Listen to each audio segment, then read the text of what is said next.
మన ప్రభువును రక్షకుడు యేసుక్రీస్తు నామములో అందరికీ శుభాభివందనములు. ఈరోజు దేవుని యొక్క వాక్యము యెహెజ్కేలు గ్రంథము 20వ అధ్యాయము 19వ వచనం. నీ దేవుడైన యెహోవాను నేనే, గనుక నా కట్టడలు ననుసరించి నా విధులను గైకొని నేను నియమించిన విశ్రాంతి దినములను ఆచరించుడి.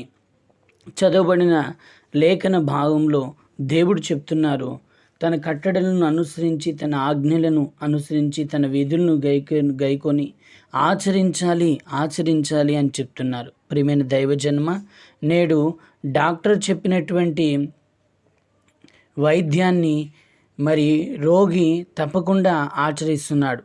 ఇంకా చాలామంది ఈ లోకంలో సిద్ధాంతులు చెప్పేటువంటి ఆచారాలు, సాంప్రదాయాలు గైకొని ఆచరిస్తూ ఉంటున్నాడు. అయితే దేవుడు చెప్తున్నాడు, మనిషి దేనిని ఆచరించట్లేదు అని అంటే, దేనిని ఆచరించాలి అని ఆయన చెప్తున్నాడంటే దేవుని యొక్క మాటలను ఆచరించాలి. ఇంకా మనం చూసినట్లయితే ప్రసంగి గ్రంథం 8వ అధ్యాయం 5వ వచనంలో రాయబడి ఉంటుంది, మనము ధర్మమును ఆచరించాలని అక్కడ రాయబడి ఉంటుంది. ధర్మము అంటే సత్యాన్ని ఆచరించాలి అని రాయబడి ఉంటుంది.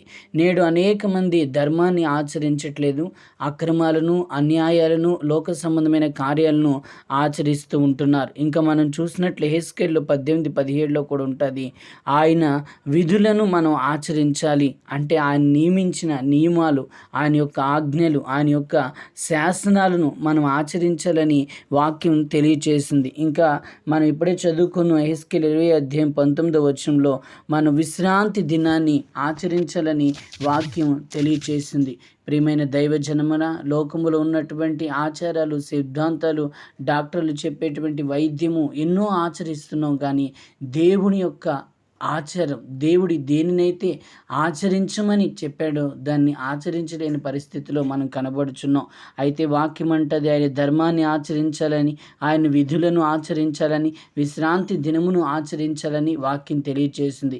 నిశ్చయముగా ఇట్టి ఆచారం మనం ఆచరించి, సత్యమును, ధర్మమును అనుసరించి, విధులను అనుసరించి, విశ్రాంతి దినమును అనుసరించి, అప్పుడే దేవుడు తన దీవెనలు మనకు అనుగ్రహిస్తానంటున్నాడు. అట్టి ఆశీర్వాదములు మనం పొందుకొనదు మొగాక.